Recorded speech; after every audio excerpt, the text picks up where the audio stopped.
The great aim of education is not knowledge, but action. Herbert Spencer. My friends, that is what we are all about. Each and every day learning so that you can put what you learn into action for your financial future. Doesn't cost you anything but 10 to 15 minutes of your time each and every day. Thank you for all the emails, for everyone who's been reaching out, appreciating all those trainings we've been putting at the end of the videos on the always winning formula, how to use the average true range to set your profit and loss bands. All the different stuff that we have been putting out for you. We will continue to do that. Spend some time over this Labor Day weekend listening to these, taking notes, learning and understanding what it is we do here each and every day. It is not rocket science. I say it's charting art. It is part art. It is part technical. It is a lot just experiential. You have to do it in order to understand it. And you'll end up developing your own technique. You'll take what you learn from here. You'll take what you learn from books, what you learn on your own, and you will hone it and craft it into what works for you and the time periods you have to spend on it, the interests you have, the stocks and ETFs and maybe industries that you know more about or things you're just fascinated by. It just depends. Now, stay tuned at the end of the program. I'm going to do something for you, and I'm going to show you some charts of commodities. We have seen all this crazy inflation. We have war going on in Europe. All sorts of questions about, hey, what's going on with gas? Is gas going up, going down? What about natural gas? What about corn? What about wheat? What about coffee? What about sugar? I mean, all these kinds of things. Do you know that if you can read a chart, you can see what's going on across the world and what storm may be coming, what storm may be ending? You can do that. So hang tight at the end of the weekly review and forecast. I'm going to delve into some of those charts and just show them to you. You can write down the numbers, the symbols for them so that you're able to find them and look at them, put them on your list. Now we're using TradingView as we always do. We have our chart set up here with the STC. That is what we're using as our main indicator here. We have Heikin-Ashi candlesticks. There will be a link to the chart that we use, how to set it up yourself. It's very easy to do. You need to set it up on your own, not just simply copy what it is we have, but follow the little instructional video that I'm putting up right now. Look at the top of the screen. You will see it. You can listen to that later. You will get a great deal from it. And again, you can modify these things as you see fit. This is your life. These are your decisions, not a stock calling service. We're an education firm. Let's jump into these charts. We see stocks are down, bonds, gold, and Bitcoin are up. Let's see what's going on with the S&P 500. We can see where things popped up in the morning and then rolled over in the afternoon. We've stayed in the red since we made that up move. Was profitable for us. Things topped out, rolled over, pulled back up a little bit, and then dropped through the 200 EMA. We are waiting for things to go green so we can have a signal that will allow us to jump back in. Somebody asked me yesterday, they said, Tom, could we have jumped in on the 2-day? Yes, of course you can. You can do moves on any of the time frames that work. Now you will notice that, of course, if you look over there on the left-hand side of the screen, on the bottom chart, you will see ATR. Do you see that 13.58? That is the spread. That is the loss, because again, we use ATR to set our profit and loss bands. That is $13.58 is the loss you'd be willing to take per share, because that's the ATR. And of course, the ATR is a heck of a lot bigger on a 2-day chart than it is on a half-day chart. Let's look at the half-day chart. And when you look at what's going on there, you can see it's only $5.41. So again, why? Because it's a bigger chart, it's a bigger time frame. What can you do to reduce that risk? Of course, you can cut down the size of your practice trade based upon the amount of volatility. And in fact, in those trainings we'll be loading up at the end of today's video, we teach you exactly how to do that. We'll have the golden ticket there. We'll have the ATR there. We'll have the always successful method, all that stuff, which will help you understand how to do that. So can you trade off the 2-day? Absolutely. If the 2-day chart works, absolutely you can. Now, it's going down. What's up with the weekly? We have 2 weeks of ever increasing, stronger down movement. This week's a lot stronger than last week after 5 weeks of up movement. Still green on the largest of our time frames on the weekly as far as the STC goes, but down candles. Now, let's go from the S&P 500 to the NASDAQ 100. We can see, let's widen that up a little bit so you can get a little better feel for what's going on. We, of course, on the NASDAQ 100, we again had things move up, leveled out, dropped, tried to penetrate, popped up, and then penetrated over the last week and a half or so, heading down. We haven't had a drop-in point yet because when things went from green to red, like on the S&P 500, it was above the 200 EMA. The 200 exponential moving average on all of our charts shows us on that particular time frame where the trend is. The trend was up. Now the trend is down. We're waiting for the STC to reset, that is to go to green, and then go back to red. That would allow us to jump back into a short move. Now things could turn around and push back up, go to green and push through the 200 EMA. Then we'd be in the long territory again, keeping in mind what? The other time frames. That's why we have the success multiplier formula, because it shows you that. We also see that with the S&P 500 and the NASDAQ 100, both of those have moved through down through the 200 EMA on the 2-day chart also. What about the weekly? It, I'm afraid, is still green, but again, like the S&P 500, 2 weeks now of increasing down movement after 1, 2, 3, 4, 5, 6 weeks of up movement. Actually, a green spinning top to start things off, but got better and stronger halfway through the cycle and then slowed down and rotated over. So what are we waiting for? Again, this to level out, give us either a pull back or a pull up, we might say, into the green and then back over red, giving us a triggering event to jump into a trade. And again, we only look at for you each and every day just 5 charts: the S&P 500, NASDAQ 100, 20-year bonds, gold, and Bitcoin. There's thousands of other charts. We don't make up trades when there's not a trade. We're trying to show you that you wait for things to be set up in conditions where you're likely to win. First rule of trading, don't lose money. Second rule of trading, make money. That is where we are on stocks. Let's move from stocks to bonds. Bonds up a little bit for the day, 0.57%. But of course, bonds have a lot of weakness in them. Rotating over here yesterday, of course, when the dividend was declared on 20-year bonds.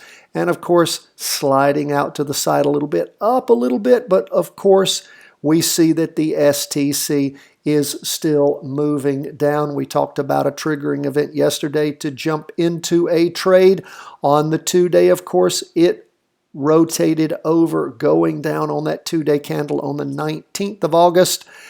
Down for another 2 days, sideways for 4 days, and of course moving down over the last 2-day candles in the red. What about the STC on the weekly chart? We see we now have 4 weeks of increasing down movement. Still hasn't gone from green to red. Where are we as far as the 200 EMA goes, both on the 2-day and the weekly? Look how far down we are. Way down on that 2-day. Also way down on the weekly as far as being into the negative on the trend. Bonds have been going down a long time.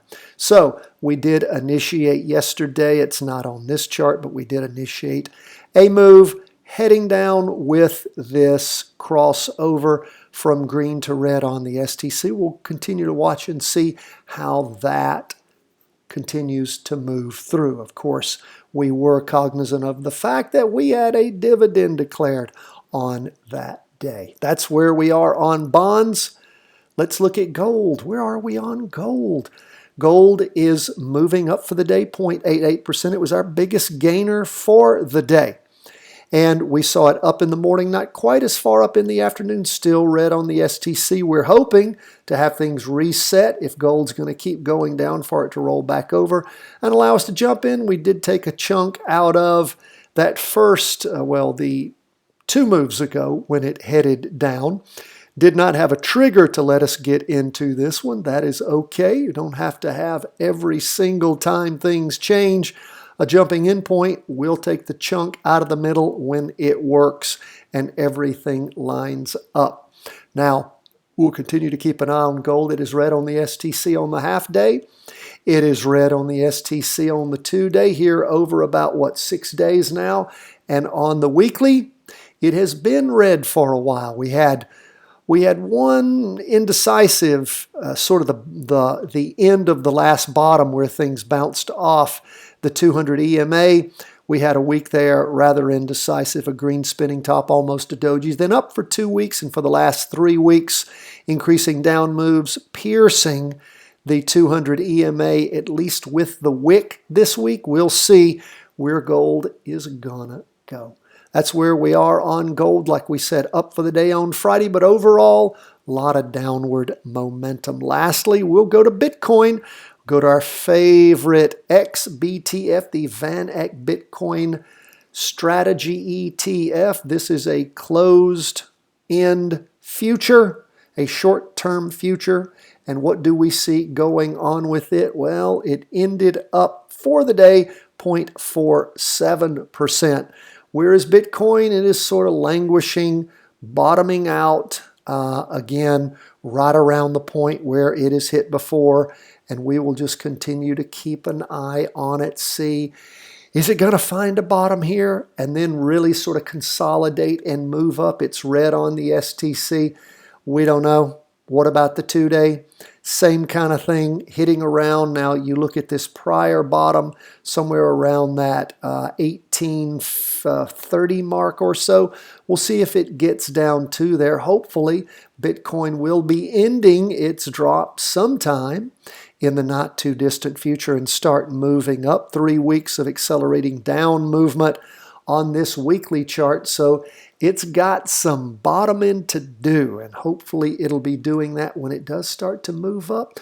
We will be ready for it. We will be waiting to see it pierce the 200 EMA on this half-day chart. We'll be waiting to see things moving up on the 2-day and the weekly consolidation gains and just getting stronger. But my friends, that's not happening yet. That's where we are on our 5 big charts for the week. If that's all you're interested in, goodbye. Thanks for being with us all week. Have a great holiday here in the States, Labor Day weekend. So markets will be closed on Monday. We'll be open Tuesday. Let's talk about these commodities. I've shared some of this with you before, but what I find interesting is to look at commodities, and we're going to do that overall on the big chart. Now, this is gasoline, this United States Gasoline Fund, and I find this to be very interesting. You can see where gasoline originally shot up, seemed to reach a peak, dropped, and then shot up and reached its peak the weeks beginning the 31st of May and the 6th of June this year. And that's where everything topped and then sort of rolled over and has kept moving down. And in fact, this week, touching even lower, ended the day up 3.25%, but you can tell where gasoline is right now. And you can look back in time and see where we had, this weekly rotation over on the STC. You can see where things peaked and then rolled over and how they've continued to move down. I think it's very informative. When you start hearing about things going on in the world and you hear panicked calls for this or that, it doesn't hurt. If you're interested in what's going on, now that you are a trader or at least practicing trading, why not go and check out these commodities and know what's actually going on versus what you hear on the news, what you hear the talking heads say. As I say all the time about not just the financial news, but whatever the news is, it's more infotainment than I would say real news so much of the time. They are trying to get you excited so you will hang on to watch the commercials. That's what I feel like. Now, that's my opinion. Maybe yours differs. Let's move and go from just gas to what's going on with oil. You can see where oil also peaked around that same time period and then moved down and has really been sliding sideways and actually going into the green a little bit for the last 2 weeks. That's something interesting to pay attention to. What about things like silver? Woo! Silver made its peak back in March, early March of this year, slid sideways for a while and then just hinged off, slamming down. So that's interesting to see. Now we talk about foodstuffs and what's going on. Look at this. This week, the first green that we've seen in a while. Is that not interesting?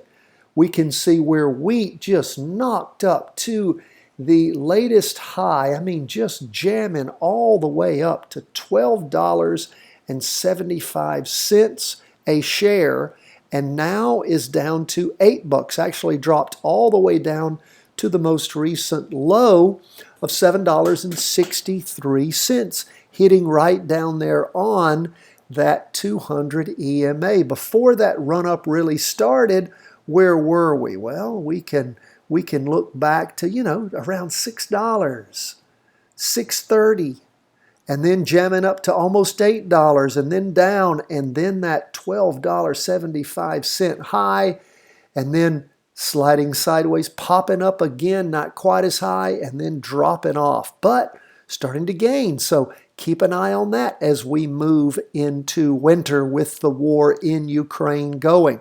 Again, being able to read these charts gives you some insight as to what you're hearing on the news and whether things are as bad as they say they are or worse. What about copper? We know copper is used in so much business, and when copper is not selling, when the price of it is going down, can show you there might be industrial slowdowns, other things going on. We look at where copper peaked. Looks like that was in February, end of February this year. And then, of course, slid sideways, dropped up a little, dropped. For the last few weeks, it was heading up, and then, of course, dropped off again this week. So we'll keep an eye on that, see where things are. What about soybeans? These are feed crops, not only for animals, but also for humans. Soybeans peaked, back there in April, and then again in June, and then dropped off, and for the last few weeks been building up 1.41% just on Friday. So that's interesting, something to pay attention to. A ways away from that 200 EMA. Of course, we track gold for you every day, and you can see where gold has it popped up, topped back in early March, I believe just like silver, and then has rolled over going down. Now, what about something like sugar? This is cane, C-A-N-E. We can see where sugar peaked back in April and then dropped down, popped up again in May, and then of course has went down for many weeks and has been going sideways for the last 4 weeks or so. So that's interesting. What about corn? Corn plays such a role in sugar, in food, animal feed, you name it. Look at where sugar is. I'm sorry, where corn is. Corn peaked back in the end of April, slid sideways, dropped, tried to pop up again, dropped, and now is building up again as we're moving into winter with harvest time and everything else taking place. Isn't that fascinating? Couple more to go through. What's up with coffee? I love coffee. We saw where coffee really jammed up back in February and then dropped off, popped up a couple of times, and now is moving back up. The high over the course of, particularly last week, popped up to a high of $67.41. We see where the most recent high was back there in February. That was $70.55. So again, not all that far off. So we'll keep an eye on coffee. You hear about coffee prices, what's it doing? You can check them out, my friends. You can figure it out for yourself. Lastly, check this one out. This is scary. This is natural gas, which so much of our energy, now that we've been switching over to cleaner forms of energy, we're the Saudi Arabia of coal, but we can't use coal anymore in so many areas. So what have they done? They've shut down the coal mines, but we've started blasting the natural gas. You can see where it jumped up to a high back in June, then was down strong for 4 weeks, actually going through the 200 EMA, and now look at that, a new high, up all the way to 34.50, that prior high, 32.77. Dropped off a little bit this week, but again, something interesting as we move into winter with all of the issues with energy. So the bottom line here is be empowered by realizing that these ETFs allow you to be able to see what's going on in the world. These are tradable. You can practice trade these things. You can buy them. If you can see what's going on, you can plan for your future, whether it's going to affect the coffee you drink every morning, whether it's going to affect the gasoline in your car, the natural gas that goes to power the power plant that provides the electricity to perhaps charge your electric car or to keep you cool in the summertime or warm in the wintertime. The same with soybeans that might be feeding the meat that you eat. I mean, all the other things here. It is utterly fascinating, and it is something you need to be educated on and think about. Information is knowledge. Information is power. Information is money. God bless, my friends. We love to hear from you. Don't hesitate to reach out to us. You appreciate what we do for free for you every day. Then you know what? How about a little quid pro quo? If you want to sponsor us at Patreon, we will do everything we can to make it worth your while at any of those 3 levels of support. First thing you get is Options Made Simple, the Charting Wealth Way. Plus you get to participate in our monthly question and answer session, which is coming up actually next Wednesday. So it's time for you to sign up. Thank you so much for all of the loyal Patreon supporters. It is expensive here to put this show out every day, and you help pay for the costs. My time is free. God bless, my friends. All the best from the whole team at Charting Wealth World Headquarters.